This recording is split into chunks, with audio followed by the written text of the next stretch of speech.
Hi guys, my name is Kristin Muri and I play Muriel in Devouring Venus, and I'm going to answer some questions for you. First question. When people ask, how do you describe your character in Devouring Venus and the film as a whole? Muriel is a bitch. I'm not sure if I'm allowed to cuss, but that is the best way to describe her. She's a master manipulator. She is the type of woman that you love to hate. And she is the driving force behind a lot of things that happen in this film. And I would describe the film as a whole. It's an intricate look into the lives of these five characters. It's beautifully twisted. You're not really sure where it's going to take you. You think it's going to happen this way, but then this happens. And I think the beautiful thing about this film is because it was heavily improv, is that most of these reactions are real and in the moment and authentic, and it is just a beautiful piece of work. Next question. What attracted you to this role? Well, I think the first thing that attracted me to it was just the concept behind making this film. A heavy improvised feature film. Yeah, sign me up. Like, it was a bare bones outline of what they were looking for. You know, they had key points that they wanted us to get, a couple of lines thrown in here or there. But Marty is an awesome writer. He was like, no, you don't have to do them, verbatim, but, it's just kind of what I was looking for. And I found for some of his lines that I didn't even need to change them to, feel more like what I would say. They were just spot on for Muriel. And what attracted me to Muriel is that she is just so mean and so hard, and she's kind of, if I let the darkest parts of my personality come out and live constantly, I don't think I would have any friends. My family definitely wouldn't love me. I would probably be miserable and alone. Like, I don't even think my dog would like me, because that's just how mean and awful Muriel is. But she was so much fun to bring to life. Like, I remember my first conference call with John and Marty, and we were getting to talk, and we getting a feel for each other. And I think Marty even asked, like, well, can you be a bitch? And I was like, yes, because like I usually have this like, oh, laughy, like fun, upbeat personality. And I said, don't worry, I can be. I put her on reserve when she really needs to come out. That bitch Kristin is there, but I can do it. Don't you worry. And I think I did, because it was just such an amazing process and so supportive. It was just amazing. How was the production and working with the crew? Well, we shot this bad boy in 3 days. Yeah. We had 2 days of rehearsal prior, where I think the first day it was really us just getting to know each other as people and as actors, getting a feel for Marty and really getting a feel for working as an ensemble. And then the second day, we didn't fully commit to what we would do in the scenes, but we had a better idea of what arcs we wanted to hit per scene, or how this was going to happen, or if someone needed help setting up to get to a certain point. And I think that the outcome of this film will actually show how much we all trusted each other, not only just as actors, because Haley, Daniel, Eric, Maggie, they were all awesome. it was so much fun working with them. They are all beautiful beings. They made the film great. I made friends for life with some of them because they are just beautiful. It was so fun working with them. And the crew, my God, the crew. We had so many cameras going at once.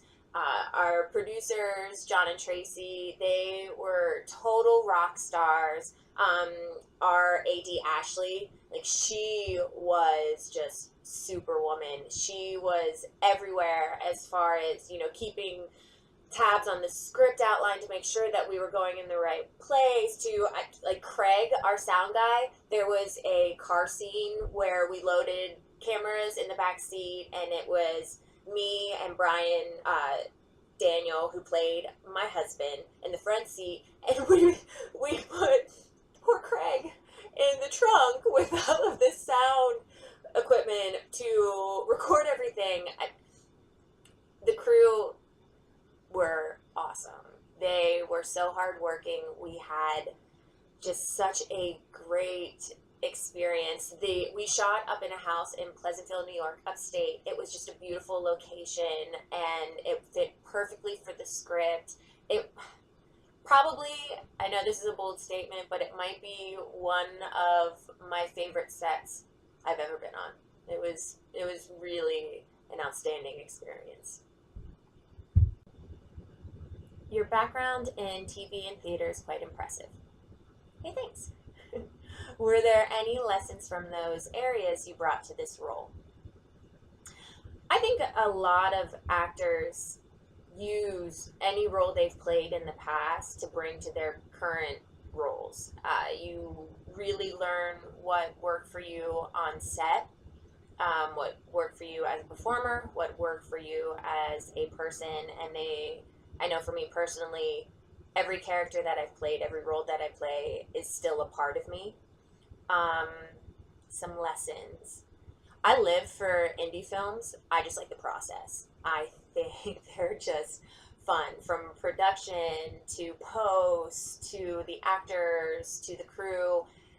It's this family vibe. And not to say that there aren't the family vibe, because even White Collar, that was a great experience because they had been working together for years. So that family vibe and that trusting vibe, I really brought that to Devouring Venus because we were all in it together. We were there grinding away together. It wasn't just the actors doing it. It wasn't just the crew doing it. It really was an ensemble piece. Yeah. And I think past lessons I've learned is to never doubt yourself. You can get thrown into a role last minute, or you can have a lot of time to prepare for it. Always trust your gut. Probably the best lesson that I learned and I brought to this is when I was feeling something in the scene with Muriel, I just went for it. I wasn't afraid to go for it. You just got to commit to it and do it. And I think a lot of the other actors did that as well, and I think we felt loved and supported from our behind the camera crew because there was just a lot of that going on. What is the hardest thing about being a performer in 2017? How much time do we have? No, just kidding. The hardest thing about being a performer in 2017 is I don't think they're taking enough risks as far as casting goes. The studios, the big production companies, they want A-listers, they want names because they want to know that they're going to make a lot of money, which is great. Not negating the talent of those A-listers, but I wish that they would take more chances. There's so much talent out there. I wish the underdog, I wish the no-name, I wish all of the actors that I see on the audition circuit that are fighting and working their butts off to get farther in this industry, get those chances. Yes, it comes. Yes, it takes time. Yes, you got to pay your dues, but I feel like the jobs are more limited than they have been in the past because everybody's playing it safe as far as casting. So I just wish they would take a risk. That's it. I want to see more faces that I haven't seen before in movies. I want to see new faces in commercials. Like, it's crazy to me that you turn on TV and then you see some of these A-list celebrities that are booking the jobs that I used to book, or my friends used to book, or my fellow actors used to book, because it's like these levels that you get. Like, yes, I just booked this, so yes, I'm going to book this, so yes, I book, and you're constantly growing. But then I now feel that those that are already up here are starting to take these gigs, which, hey, everybody gotta make their money. Everybody has to have fun, but I want to mix it up. I want to see new performers. I want to see new actors. I want to see a no name in the lead opposite a name, you know, for a feature film or for a new TV show. Yeah, that's what I'd say. Which elements of a film, if any, are most important to you when choosing roles? Well, I kind of have this code I live by when choosing roles. If I can't watch it with my parents, then I probably shouldn't be doing that role. Don't get me wrong. My parents, my family were all very open, very understanding, very loving, very supportive. Like, I wouldn't be here today without the support of my family. But if I can't watch it with my parents, it's probably not right. Yes, we've had the discussion that there might be nudity involved in some of the roles I get, some sex scenes, like, you know, I might have to edit that version out to show the parents sometime, but for the most part, I want to be able to watch anything that I do with my parents and it actually means something. Like, yes, the content might be a little risque, yes, it might be a little hard to get through, but I want to be able to make them proud. So that is definitely something that I take into consideration when choosing a role. If you could change anything about the film industry right now, what would it be and why? I think I would change how much social media impacts the film industry. Like, that's so many layers to that. Probably the first one I would change was how many followers or likes or posts you have on social media affects if you get a job or gets a role. Like, that's crazy to me. That, I've witnessed that, been, you know, it's happened to me, it's happened to my friends, that maybe I didn't have enough followers on social media, so then they went with the other actor who had more. Like, that's weird. I would also change from social media how instant everything is and how much it affects it. Like, one, spoilers, there's a special place in hell for people who like to go on social media and spoil films. Like, I want you to really consider what you're doing to not only the actors, but the crew, the backers, everybody involved in that, and the fans. Like, you're going to post what happens at the end of the Walking Dead episode, even though someone hasn't been able to see it. Like, I would definitely change how much social media affects the industry. And I would also change how much something goes viral.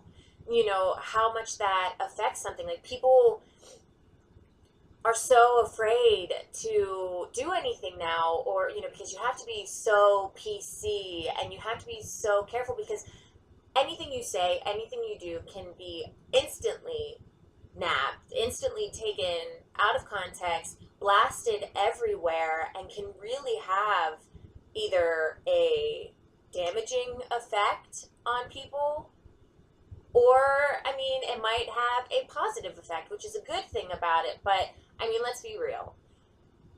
People love to hate. People love to criticize. People now get so offended about everything. And because we have social media and everything is so at our fingertips right now that it really takes away from just the simplicity of what the performing industry should be, is that bringing joy to people's lives, to making art, to expressing ourselves, to creating something that, that's all kind of taken away because of how much social media affects everything. What is next for you? Well, what's next for me when it comes to Devouring Venus is that we are still looking to raise completion funds. Yes, it's shot. Yes, we have all of that footage. Now we just need people to invest in it. So please check out our website, www.devouringvenus.com. Also find us on the Facebook and check out our Indiegogo campaign. We need to raise those funds so you guys get to enjoy this feature film because you guys are going to love it. It is truly original. Like, who wouldn't want to see a bunch of actors improv a feature film? Like, that's pretty cool. So definitely check that out. There are still distribution or investment opportunities available. So please give us some love and we'll gladly welcome it with open arms.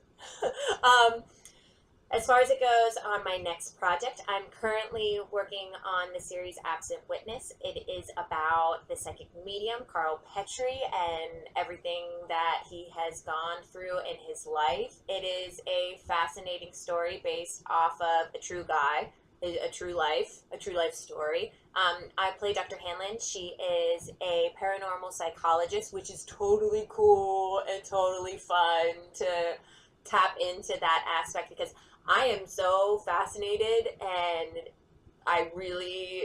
it blows my mind, like the whole psychic world, the ghosts, like who doesn't love a ghost story? So that gives me the warm tingles that I get to be a part of that series. And yeah, I'm just gonna keep swimming along and trying to make my name in this acting industry. What would you say if you were a dolphin? Captain Planet is my hero. Yeah. Think about it. I'd also like to state for the record that I've been practicing my dolphin impression, and it really just ended up sounding like a monkey. So I wanted to have this really cool dolphin sound. But then I also didn't want you guys to see it and think, is that her version of a monkey or a dolphin? Yeah. So, I'm going to go with my Captain Planet answer because it's important. Thank you so much for your time. Thank you, Chris, at UK Film Review. These questions were awesome. Yeah, please don't forget to check us out on Facebook or our website, devouringvenus.com, and hit up that Indiegogo campaign so we can get this film completed. Yeah, these questions are awesome. I hope you guys enjoyed them. I'm Kristin Muri, playing Muriel in Devouring Venus.